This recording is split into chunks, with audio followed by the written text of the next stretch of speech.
Oke, hello guys, Widih. Kita lanjut cerita dari Perfect World atau dunia yang sempurna.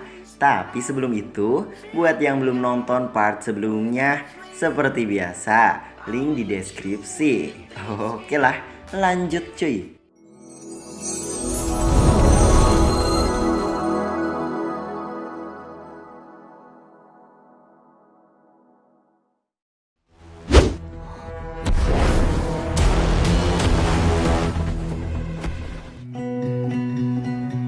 Di episode sebelumnya diperlihatkan si Hao yang tengah tercengang melihat adanya harimau hitam itu. Dan tak lama kemudian harimau itu pergi dari sana. Si Hao yang beranggapan kalau ia diremehkan harimau itu, ia pun mengikutinya. Sampai tibalah ia di suatu gua. Dan si Hao melihat sebuah teratai hitam yang menurutnya sangatlah lezat dan juga merasa ditakdirkan untuknya. Ia pun berkata, menyia-nyiakan sesuatu yang enak akan disambar petir. Dan ia pun mencoba untuk mendapatkannya. Namun si Hao merasakan tekanan yang sangat luar biasa. Dan ia berpikir jika ia terus melangkah lagi, maka harimau itu pasti keluar. Dan tiba-tiba perut si Hao berbunyi. Jelas membuat harimau itu menyadari adanya sesuatu yang mendekatinya. Dan apa yang terjadi? Jelas, si Hao lari kocar-kacir.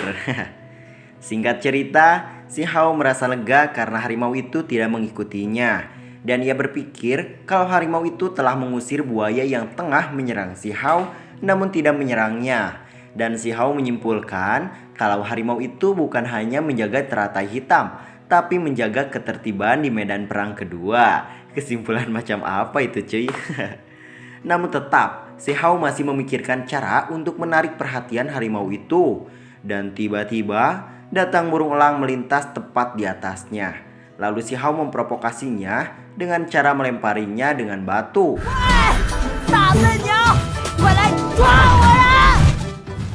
Tak hanya itu, si Hao juga terus-terusan memprovokasi semua binatang yang ia temui.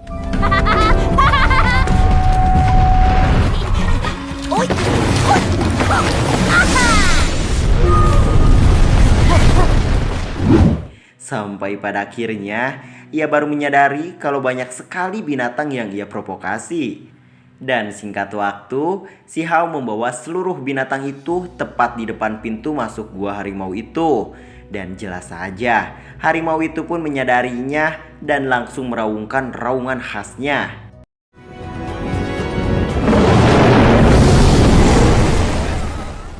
Namun masih saja si harimau itu tidak mau beranjak dari sana dan malah ia kembali masuk ke goanya. Di sana si Hao yang nakal itu demi mendapatkan perhatian dari si harimau, di sana ia sedikit menyerangnya. Dan alhasil si harimau pun marah dan ia pun akhirnya keluar.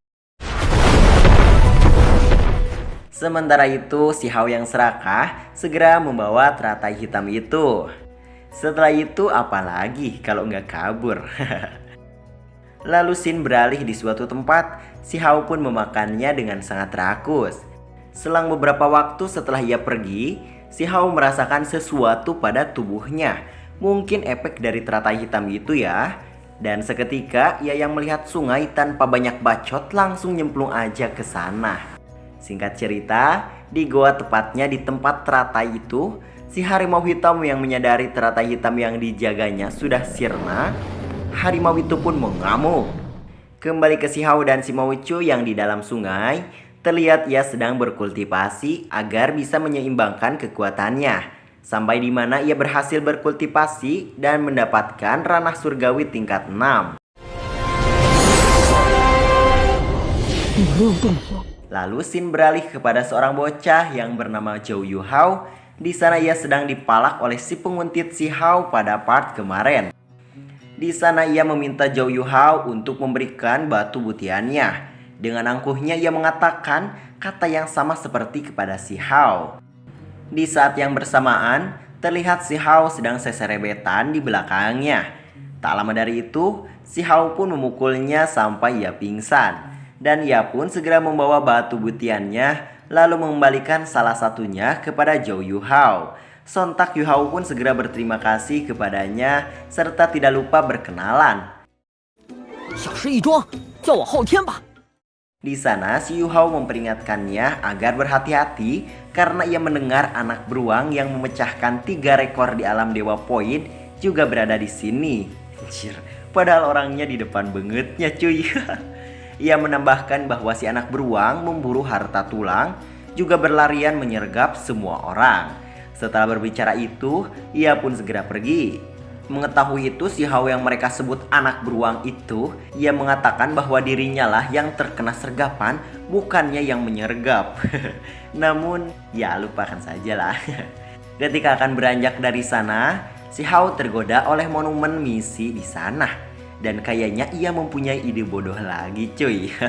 Di sini kita dialihkan lagi kepada si Dewi Perang dan si pria kukuk atau yang nama aslinya Xiao Pei. Mereka membicarakan tentang Papilion Butian yang layak disebut Tanah Suci Kuno. Selain itu mereka membicarakan anak beruang. Dan singkat cerita, mereka pun turun ke bawah. Dan si tetua Xiao Pei membawa mereka untuk melihat monumen misi di medan perang kedua yang sudah dimurnikan secara pribadi oleh para nenek moyang Papilion Butian di zaman Jebot. Batu itu berguna untuk mencatat semua murid dari setiap ujian. Dan ketika ia membanggakannya, di sana ia melihat ada tulisan aneh dan bodoh. Jelas membuat ia marah. Di sana si Dewi Perang mengatakan bahwa ia sangat familiar dengan tulisannya. Lalu ia pun menyadarinya bahwa itu tulisan si anak beruang. By the way, waktu itu si Hao yang memecahkan rekor di alam Dewa Poin pernah menulis di atas batu stupa itu. Makanya ia sangat familiar. Mendengar itu, tetua Xiao Pei semakin murka. Dan kebetulan di tempat yang sama terlihat si penguntit telah bangun dari pingsannya sambil marah dan mengeluarkan aura yang biasa saja sih.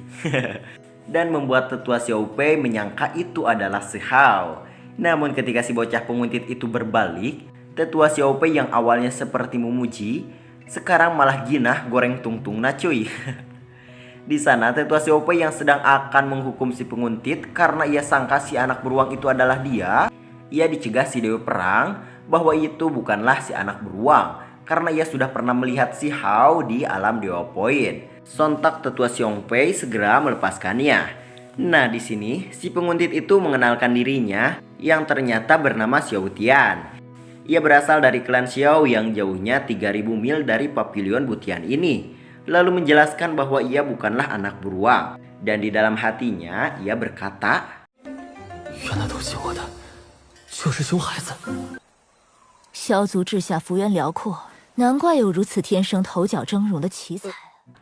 setelah membicarakan kelebihan klan Xiao itu, datanglah si murid teladannya itu dan ia memberitahukan sesuatu kepada tetua Xiao Pei yang membuatnya terkejut, yaitu tentang teratai hitam yang dijaga harimau hitam hilang dan hanya menyisakan pakangnya saja. Hal itu membuatnya sangat terkejut karena Papilion Butian tidak pernah mengalami masalah ini selama bertahun-tahun. Sontak si tetua pun langsung menduga ini adalah kelakuan dari si anak beruang itu. Ia pun langsung menyuruhnya untuk segera mencarinya. Di sini kita dialihkan lagi di dalam Papilion Butian. Terlihat tetua sedang mengumumkan kelulusan para murid dan sedikit berbicara sejarah kuno tentang Papilion Butian ini. Ternyata di sana mereka sedang melakukan penghormatan kepada leluhur cuy. Setelah itu tetua Xiao Pei segera meresmikan mereka semua. Di sisi lain, si Hao mengatakan bahwa orang-orang yang sudah melihatnya di alam Dewa Poin seharusnya sudah pergi. Dan di sana ia sudah tidak tahan lagi menggunakan tampangnya yang sekarang. Sambil mendengarkan pengumuman, si Hao yang melihat Qin Peng mereka saling melambaikan tangan. Lalu murid yang berada di samping si Hao mengobrolkan tentang keberadaan Putri Kaisar Huo dan Siji di tempat ini yang sangat mungkin untuk memasuki halaman suci kuno.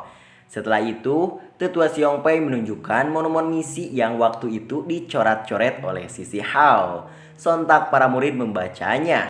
Lalu si tetua Xiao Pei menjelaskan bahwa monumen yang dimurnikan langsung oleh leluhurnya diinjak-injak atau dilecehkan oleh si anak beruang. Juga tetua Xiao Pei yang tidak mengetahui rupa si anak beruang, ia pun menyuruh para murid untuk menemukannya. Di sana ia menjanjikan bagi siapa saja yang berhasil menangkapnya, maka ia akan memberikan pelatihan khusus, membuat semua murid sangat semangat dan meneriakan untuk tangkap anak beruang, termasuk si Hao juga meneriakannya. Singkat cerita, malam pun poek. Terlihat si Hao sudah menjadi kempes. Enggak cuy, maksudnya si Hao sudah menjadi seperti semula. Di sana ia sedikit meledek janji si tetua Xiongpei. Akan tetapi, si Hao terlihat tertarik dengan pengorbanan roh Papiliun Butian yang menurutnya sangat hebat. Ketika suasana sudah mencekam dan sepi, si Hao pun mengingat perkataan dua murid tadi tentang si Yi yang sangat mungkin memasuki halaman kuno. Lalu tiba-tiba ada orang yang sedang berjalan lalu menengok ke belakang. Aneh juga sih, tapi kayak mirip seseorang nih. Pengen tahu kelanjutannya? Nah, kalian pengen tahu kelanjutannya? Jangan lupa disubrek dulu dong, biar dapat notifikasi episode terbaru dari kami. Oke, suka Capruk, mungkin part ini bersambung dulu.